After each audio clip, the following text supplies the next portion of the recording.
ह्या गोष्टी तुम्ही एक लक्षात ठेवा. एखादा प्रश्न कुठच्या लेवलला सुटतो हा महत्वाचा आहे. हा जो प्रश्न आहे 15 गावांचा, हा वरच्या मंत्र्यांच्या लेवलला सुटणारा प्रश्न आहे. त्याला आमदार म्हणून त्यांनी प्राधान्याने सोडवण्यासाठी प्रयत्न केला. हा झाला त्याच्यातला अभ्यास. म्हणजे काय आहे की एखादा जिल्हा परिषद सदस्य जाऊन तर मंत्र्याला भेटणार नाही, तो प्रश्न सुटणारा नाही, किंवा पंचायत समिती सदस्य म्हणून नाही सुटणार.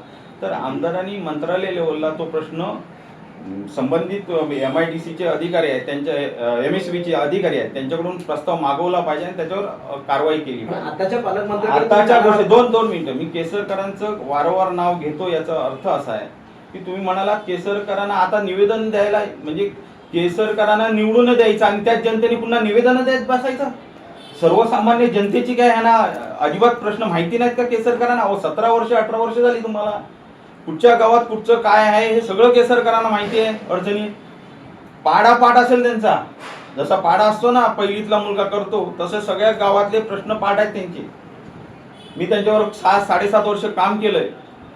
फक्त सोडवायचं नसेल तर त्यांनी हे करतात नोटंकी. परंतु ह्या सगळ्या याच्या एक गोष्ट सगळ्यात महत्वाची की त्यांना टार्गेट करण्याचा उद्देश आमचा चुकीचा नाही. म्हणजे आमचं काही गैर नाही, म्हणजे हे नाही, आमचं काही उद्दिष्ट नाही किंवा काय. एक आमदार म्हणून त्यांनी हे प्रश्न सोडवले पाहिजेत. मी आपल्या माध्यमातून ते मांडायचा प्रयत्न करतो. सोडवणं न सोडवणं हा त्यांचा प्रश्न आहे. उद्या सकाळी त्यांनी नाही सोडवला तर आंदोलन आम्ही करायला मोकळे आहोत. पण तुम्ही एक लक्षात घ्या, संजीव परवा म्हणतात की तुमची अंडी पिल्ली आपल्याकडे, म्हणजे काय तुमचं अंडी पिल्ली? एक लक्षात घ्या, माझ्या मते हे बघा, ज्याच्याकडे प्रश्नाचं उत्तर नसतं, खरं तर संजीव परवानी माझ्या प्रश्नाची उत्तरं द्यायला पाहिजे होती. केसरकरांवर आम्ही टीका केली, केसरकरांचा उद्योग मंत्र्यांचं अपयश वगैरे मी म्हटलं, पालकमंत्र्यांचं अपयश म्हटलं. बघा काय होतं, आज शिंदे गटाचे कार्यकर्ते मुंबईत जाऊन निवेदन देतात की कारवाई करा, आणि त्याच्यानंतर चौकशीची फक्त दिली जाते. चौकशी लावलं. अहो पहिल्यांदा माझ्या मते कर्तव्यात कसूर दिसली ती MIDC अधिकाऱ्याची, तात्काळ त्याला सस्पेंड केला पाहिजे होता. एवढ्या कार्यकर्त्यांचं जर मुंबईत जाऊन निवेदन दिलं जातं, हे जिल्हा प्रमुख म्हणून त्यांचं सुद्धा अपयश आहे. ते उत्तर देऊ शकले नाही म्हणून असं वेड्या वाकड्यात कुंडेला ज्योतिषाचं दुकान घालावं, कुंडेला सांगण्याचं दुकान घालावं ना कोणीतरी. असं जर असेल तर म्हणजे तुम्ही नाव हो सांगितलं ना, आता कोण कुंडल्याला बाहेर काढतोय, मग कुंडल्या सांगायचं तर दुकान घाला. बरं, ते निलेश राणे पण कुंडल्याचं दुकान आता कुठे आरोपी अटक आहे. सारखं निलेश राणेंनी सिंधुदुर्ग जिल्ह्यातल्या अवैध रोजची भूमिका घेतली, पोलीस प्रशासनावर जे काय गंभीर नावाने आरोप केला त्याकडे तुम्ही कसं पाहता? एक लक्षात घ्या, या जिल्ह्यात ज्या पद्धतीने आताच्या घडीला बघितलं तर सगळ्यात म्हणजे हे अवैध धंद्यात असेल, विकास कामांच्या असेल, बघितलं ना तर विकासाकडे बऱ्याच अंशी विकास कामांचा. आज शहरात तुम्ही फिरा, काल रात्री पाऊस पडला, रस्त्यावर पाणी होतं. रस्त्यावर म्हणजे तहसीलदार फॉरेस्टच्या समोर आहे ना, ढोपरभर पाणी साचलं होतं तिथे. मी संध्याकाळचे 7-8 वाजता. ही परिस्थिती आहे ही सर्वचा. म्हणजे आज विकासाकडे कमी लक्ष, अशा अवैध असेल टक्केवारीकडे जास्त लक्ष. नाही पण तुम्ही पण विरोधक सुद्धा अवैध धंद्यांकडे खूप बोलता, पण जनतेच्या विकासाच्या मुद्द्यांकडे बघत नाही. मी आज मुद्दा कुठचा तुम्ही घेतला? आता पाणी म्हणताय, मग अवैध धंदे होत असतील, जातील, ते बघतील काय, ते सत्ताधारी करतायत काय, त्यांचे आमदार पण पुढाच्या संदर्भापैकी बोलताय. मग विरोधकांनी तुम्ही पाण्याच्या संदर्भात जनतेच्या प्रश्नांना न बोलता आम्हाला कुठेतरी कन्फ्युज करताय सत्ताधारी आणि तुम्ही. काय अवैध धंद्यामुळे असं काय जनतेचा काय परिणाम झालाय तो बघतील ना. पण तुम्ही कधी पाणी झालंय त्याच्याबद्दल आता न बोलता, आता तुम्ही त्या विजेच्या 13 गावांमधलं इथलं जर शहरात तुम्ही पाण्यात आलात तर इथल्या शहरातल्या पाण्याच्या संदर्भात की इथले रस्ते वाईट अवस्था आहे त्याच्याबद्दल उभाटा का आवाज उठवत नाही? नाही बघा, एखाद्या गोष्टी मी आज जो प्रश्न घेतला तो सुद्धा सर्वसामान्य जनतेचा आहे आणि मोठा प्रश्न आहे. 14, 15, 16 गावांचा आहे, ग्रामीण पट्ट्यातला आहे. शहरातले प्रश्न इथे सोडवायला कोण नाही कोण जनता तरी असते. ग्रामीण भागात खूप क्वचित पुढाकार घेणारे कार्यकर्ते असतात. त्यामुळे तो तळमळीन घेतला. हा येणाऱ्या काळात मी तुम्हाला सांगितलं तसं गेल्याही पत्रकार परिषदमध्ये घातलं आहे, सांगितलं आहे मी. अनेक मुद्दे माझ्याकडे येतात, अनेक जण फोन करतात, अनेक जण काही जण येऊन सांगतातही. अनेक मुद्दे आहेत, अनेक आहेत, घ्यायचे आहेत, पण टप्प्याटप्प्यात घ्यायचे आहेत. पावसाळी अधिवेशनात घ्यायचे आहेत, काही येऊ ते हळूहळू टप्प्याटप्प्यात. एकही सगळ्यात प्रश्न काय आम्हीच घ्यावे असं नाही की ते आलेल्या निवडून आलेले लोकप्रतिनिधी सुद्धा काही मुद्दे घ्यावेत ना. आपल्या उपजिल्हा रुग्णालयाची जी अवस्था आहे तर 65पेक्षा जास्त जागा रिक्त आहेत, भरलेल्या नाही आहेत. काल परवा अशी घटना घडली की अक्षरशः टाकी घालायला सुद्धा दोरा नव्हता.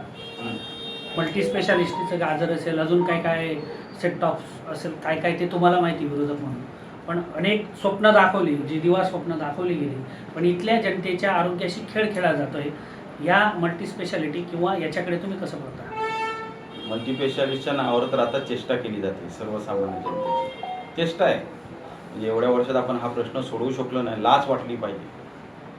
आलं लक्षात का? आणि आता तर माझं म्हणणं असं आहे, धागा नसला, सुई नसली, केसरकरांने एक फोन करा, मुंबईवरून लगेच दुसऱ्या मिनिटाला दोरा येईल. ही लाच अजून कोणाकोणाला वाटली पाहिजे, कारण सगळ्यांना आहे बघा, सगळ्यांना एक गोष्ट आहे त्याचा सर्वांना. प्रश्न पूर्ण होऊ द्यात मग बोला. मागच्या 2.5 वर्षात तुमचं सरकार होतं, मुख्यमंत्री तुमचे होते, तेव्हा हा प्रश्न मंत्रालयात आणला गेला, मात्र मल्टी स्पेशालिटी तेव्हा पण दिसलं नाही. ऐका ना, त्यावेळी आम्ही सुद्धा वेळोवेळी भूमिका आमच्या क्लिअर केल्या आहेत. त्यावेळी सुद्धा तंगड घालणारे तेच होते, आताही तेच. आम्ही अनेक प्रश्न म्हणजे तत्कालीन त्यावेळी पालकमंत्री म्हणून उदय सामंत होते आणि आम्ही वेतेची जागा जवळपास पुन्हा एकदा सांगतो की आम्ही फायनल केली होती. तसा प्रस्तावही मंत्रालयात गेला. उद्धव साहेबांनी या संदर्भात 4 वेळा मीटिंग लावल्या. 4ही वेळेला अनुपस्थित राहण्याचं काम हे केसरकरांनी केलं. पण आता इथे वेतियाचे माजी सरपंच आहेत, आता वेतियाची तुमची मागणी आहे का? म्हणजे उभाटाची वेतियाची मागणी लावून धरते. आम्ही कधीपासून सांगितलंय बघा, आमची बघा, आम्ही एका दगडावर पाय ठेवणारी माणसं आहोत. एक गोष्ट मागणी केली, ती मागणी आमची आजही आहे. कारण वेतीय गाव हे सेंट्रलाइज सगळ्या जिल्ह्याला मल्टीस्पेशालिस्टचा फायदा, पूर्ण हॉस्पिटलचा फायदा हा सगळ्यांना झाला असता. आणि त्याचं जर उद्या विस्तारण करता आलं असतं, विस्तारित करायचं झालं तर तेवढी जागाही होती. म्हणजे 6 एकर जागा ही तिथे उपलब्ध आहे. म्हणजे उद्या आज समजा एक तुम्ही छोटंसं बांधलंय, 100 बेडचं बांधलंय, कारण मल्टीस्पेशालिस्ट त्यावेळी माझ्या माहितीनुसार, माझ्या अभ्यासानुसार 100 बेडचं होतं. उद्या तुम्हाला ते 500 बेडचं करायचंय तर ती जागा नको का? तर हवी. मग ती जागा तुम्हाला कुठं होती? वेतीमध्ये उपलब्ध आहे, 6 एकर जागा आहे. पण आता त्यांनी म्हटलं, पॅटलाने म्हटलं तसं आरोग्याचा प्रश्न गंभीर आहे. उबाटा उचल घेऊन वेतीयाचे माजी सरपंच आहेत, हे सगळे त्याच भागातले आहेत. हो, अनेक सरपंच. आंबेडकरांना आरोग्य मंत्र्यांना भेटून मागणी करणार आहात का की वेतीयामध्ये करा, आमचं संपूर्ण सपोर्ट आहे, जनतेची बाजू आहे, सगळ्या लोकांच्या गावच्या 63 गावांच्या लोकांच्या सह्या घेऊन असं आंदोलन उभारणार आहात का वेतीयामध्ये होण्यासाठी? काय होतं, ह्या संदर्भात सुद्धा मागे अनेक सरपंचांच्या सह्या घेऊन देण्यात आल्या, तत्कालीन मंत्र्यांना देण्यात आल्या, सगळं झालं. पण आजपर्यंत त्याची दुर्दैव, म्हणून म्हटलं ना मी सुरुवातीला, की दखल घेतली गेली नाही, म्हणून चेष्टा केली जाते. मल्टीस्पेशालिस्टच्या नावावरती मंत्रालयात फक्त मीटिंग दाखवून आणि 1 महिन्याने होणार, 1 महिन्याने होणार. आता जवळपास नाही म्हटली तरी 8 ते 9 वर्ष झाली. ही जनतेची चेष्टा आहे. तुम्ही मंत्रालयातल्या मीटिंग घेता, इथे येऊन पत्रकार परिषद घेऊन सांगता मल्टीस्पेशालिस्टचं चालू होणार, आता काम चालू होणार वगैरे, निवडणुका आल्या की चालू होणार म्हणून सांगताना ही चेष्टा आहे. हो, आता थांबवा ही चेष्टा आणि खऱ्या अर्थानं खरोखर जनतेसाठी काम करा. दखल घ्यायची गरज नाही, एक लक्षात घ्या. काय होतं, असल्या पोकळ धमक्यांना आम्ही दखल घेत नाही. एक गोष्ट महत्त्वाची आहे की त्यामध्ये सगळ्यात महत्त्वाचा विषय बघा, जिल्हा प्रमुख म्हणून त्यांनी घेतलेली पत्रकार परिषद, त्यांनी सगळ्यात गोष्ट माझी पत्रकार परिषद ही जनतेच्या हिताची असते. पोकळ धमक्या द्यायला वगैरे मी पत्रकार परिषद घेत नाही. एक गोष्ट आहे, आडाळी MIDCमध्ये मातीची उत्खनन झालं, वाहतूक झाली, म्हणजे मायनिंग म्हणून त्याची वाहतूक झाली आणि ती विकली गेली, ह्या सगळा झाला. आणि तिथे नार्को टेस्टची कोणी केली मागणी? तहसीलदाराची आणि PIची, संजीव परब यांनी. आज एक गोष्ट आहे, उद्योगमंत्री त्यांचेच आहेत, पालकमंत्री त्यांचेच सत्तेचे आहेत, स्थानिक आमदार त्यांचे आहेत, जिल्हा प्रमुख म्हणून तुम्ही मागणी करताय. म्हणजे आता तर निष्क्रियता कोणाची दिसली? तुमच्याच मंत्र्यांची दिसली ना. आता एक गोष्ट त्याच्यात मी उचल घेतली आणि मी मुद्दा अभ्यासपूर्ण मांडला की तिथे सगळ्यात जबाबदार जर पहिला कोण असेल, तहसीलदार आणि PIच्या पोलीस निरीक्षकांच्या ऐवजी जबाबदार सगळ्यात व्यक्ती कोण असेल तर तो MIDC अधिकारी. आज रेवटकर तिथं आहेत, त्यांच्या कार्यक्षेत्रात म्हणजे त्यांची जी जबाबदारी आहे, ते काय फुकटचा पगार घेतात का? त्यांची जबाबदारी आहे ना. मग ते जे घेत आहेत तर त्याच्या अनुषंगाने त्यांनी प्रशासनानं म्हणजे एक तर त्यांच्या खात्याच्या मंत्र्यांना म्हणजे उदय सामंत साहेबांना कळवलं पाहिजे होतं की अशा तऱ्हे उत्खनन चालू आहे, अशी वाहतूक होते आणि अशा तऱ्हेची कारवाई, मी पोलीस कंप्लेंट करतो. परंतु मला वाटतं MIDCच्या अधिकाऱ्यांनी कुठची कारवाई केली नाही. म्हणून पहिलं जर ऍक्शन कोणावर व्हायला पाहिजे होती, कारवाई कोणाला व्हायला पाहिजे होती, तर ती कारवाई ही MIDC अधिकाऱ्यांवर आहे. उभाटा नेहमी वारंवार आमदार केसरकरांनाच टार्गेट करते आणि वास्तव्यात काही करत नाही.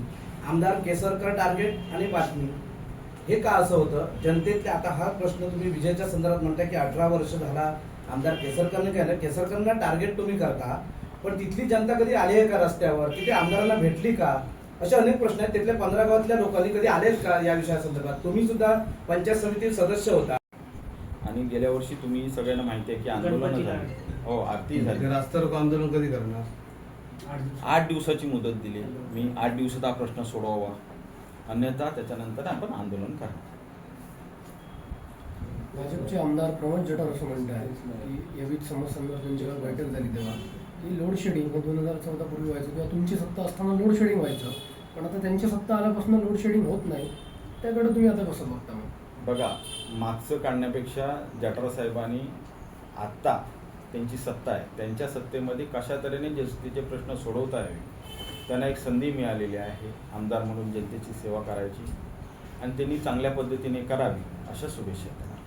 पण एकीकडे पालकमंत्री आणि स्थानिक आमदार मिटिंगा घेत आहेत विजय संदर्भात, मग दुसरीकडे विधान परिषदेचे आमदार या ठिकाणी बोलवले जातात. पण भाजपच्या लोकांना विश्वास नाही आहे नेत्यावर आपला, असं वाटतं का? आता हा त्यांचा प्रश्न आहे. भाजपच्या नेत्यांना, जठार साहेबांना विचारा किंवा त्यांच्या मंडळींना विचारा की तुमच्यात समन्वय नाही किंवा तुमच्यात मतभेद आहेत का, हा त्यांचा प्रश्न आहे. माझ्यासाठी एवढं गोष्ट महत्त्वाची आहे की जनतेचा प्रश्न सुटणं गरजेचं आहे. तो कोणामार्फत कोणाच्या माध्यमातून सुटतो हे महत्त्वाचं नाही. की गेली अनेक वर्ष इथल्या सावंतवाडीकरांच्या समस्या असतील, आता काल जठार साहेबांनी केल्या समस्या आहेत म्हणून मिटिंग घेतली ना. उलट ही समस्या जठार साहेबांना इथे येऊन घ्यावी लागते. मग हे एक प्रकारचं ते केसरकरांचा अपयश नाही का? 17-18 वर्ष तुम्ही आमदार आहात, आमदार असलेल्या माणसाला जठार साहेबांना इथे येऊन मीटिंग घ्यावी लागते. म्हणजे काल जे आमदार झाले ते आज येऊन 20 समस्येबाबत बैठक घेत आहेत. 17-18 वर्ष तुम्ही काय करताय इथल्या समस्या सोडवण्यासाठी? काल आता बाळमानेनी आमदारकी म्हणजे विधान परिषदेला ते मतदारसंघात उभं राहणार होते किंवा ते फॉर्म अचानक मागे घेतला वगैरे. राजेंद्र तिने तुमच्याकडे याच्या टायमाला तिकिटासाठी आले, सावंतवाडी मतदारसंघात ते उभे राहिले. पक्षाचे निष्ठावंत सोडून बाहेरून आलेल्या आयात उमेदवारांना पक्ष संधी देते, निष्ठावंतांना डावलतं आणि मग ते निष्ठावंत असं कधीतरी घाट करून बाहेरून आलेले असे कधीतरी घात करून जातात. त्यामुळे निष्ठांवर अन्याय होत नाही काय निष्ठावंतांवर? नाही, नक्कीच निष्ठावंतावरती अन्याय होतो हे नक्कीच मानावं लागेल. पण ह्या संदर्भात आम्ही पक्षप्रमुखांशी, उद्धव साहेबांशी आम्ही बोललेलो आहोत आणि उद्धव साहेब येणाऱ्या काळात नक्कीच दखल घेऊन योग्य ती कारवाई किंवा त्या पद्धतीत निर्णय घेतील ही अपेक्षा आहे. एक गोष्ट महत्त्वाचं आहे बघा की पक्ष नेतृत्व संधी किंवा कोणाला संधी देत असतं त्याचं सोनं करण्याची त्या व्यक्तीची दानत पाहिजे. की पक्षप्रमुखांनी उद्धव साहेबांनी एखाद्यावर विश्वास ठेवला, त्याला त्याची जाणीव असली पाहिजे, हे सगळ्यात महत्त्वाचं. ज्याला जाणीवच नाही ती व्यक्ती कधीच कोणाची होऊ शकणार नाही, कोणाचीच होऊ शकणार नाही. ती आमचीच किंवा माझीच नाही किंवा उद्धव साहेबांची नाही किंवा कोणाचीच होऊ शकणार नाही. त्याला जाणीव लागते. नाही, पण आता मागच्या 40-42 जण गेले तेव्हा तुमच्या पक्षाने धाडा घेतला नव्हता का? या बाहेरून आलेल्या तिकीटा देतात, नंतर ते घात करून जातात. ते सगळे बाहेरून आलेले नव्हते. ते सगळे 42 आमदार हे पहिल्यापासून अनेक वर्ष शिवसेनेत होते. आता त्यांनी दगा कशामुळे दिला आहे त्या इतिहास सर्वसामान्य माहिती आहे. त्याच्यात 50 खोके गाजले किंवा अनेकांच्या ईडी चौकशी लागल्या, हे सगळ्याला माहिती आहे आणि त्याच्यामुळे ते गेले. आता गोष्ट काल बाळामानेनी जे केलं ते मला वाटतं उद्धव साहेबांनी त्यांच्यावर जो विश्वास ठेवला त्याला दगा आहे आणि एक प्रकारचं कुठेतरी त्यांच्या मनात जाणीव नसेल की उद्धव साहेबांनी एवढ्या मोठ्या विश्वासाने त्यांच्यावर विश्वास टाकला होता, त्यांना संधी दिली होती आणि जाणीव नसल्यामुळे त्यांनी ही गद्दारी केलेली असेल. ह्या घटनेनंतर एक सतत आरोप होतो की माजी खासदार विनायक राऊत हे कुठेतरी कोकणातून शिवसेना संपवण्याच्या मार्गावर आहेत. ते पक्षात मोठ्या प्रमाणात लुडबुड करतात वगैरे असे ज्या टीका होतात त्या तुम्हाला काय अनुभव वगैरे आहे का? म्हणजे तुम्ही एक इथे आता एक निष्ठावंत म्हणून तुझी एक चांगली फळी आहे, तुम्हाला काय अनुभव आहेत का यांचे? बघा, रावसाहेब गेली अनेक वर्ष बाळासाहेबांबरोबर काम करत आले, उद्धव साहेबांबरोबर प्रामाणिकपणे काम करत आलेले. अनेक नेते गद्दारी करून पळाले, परंतु प्रामाणिक सेवा करणं, आता त्याच्यात अनेकांना लुडबुड त्याच्यात दिसत असेल तर त्यांचे बघण्याचा दृष्टिकोन असेल. परंतु एखादा कार्यकर्ता हा नेहमी पक्षासाठी आपलं त्याग देण्याचा किंवा आपलं योगदान देण्याचा प्रयत्न करत असतो, असं माझं मत आहे. बरं, ते संजीव परबच्या धमकीकडे तुम्ही कसं पाहता? तुम्ही धमकी समजा मला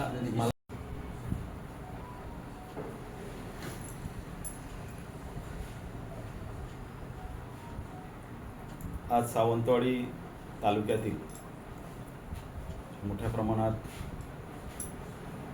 पावसाचं आगमन झालेलं आहे आणि पावसाचं आगमन होत असताना अनेक समस्यांना जनतेला हे सामोरं जावं नेहमीप्रमाणे किंवा दरवर्षीप्रमाणे जावं लागतं.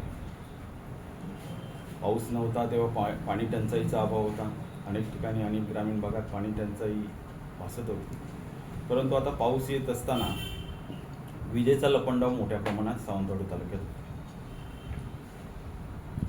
आणि मी गेल्या वर्षी सुद्धा गेली अनेक वर्ष म्हणाले शिवसेना उद्धव बाळासाहेब ठाकरे पक्षाच्या वतीने अनेक आंदोलनं झाली, उठाव झाले की सावंतवाडी तालुक्यातील जवळपास 15 ते 16 गावं ही वेंगुर्ला तालुक्याला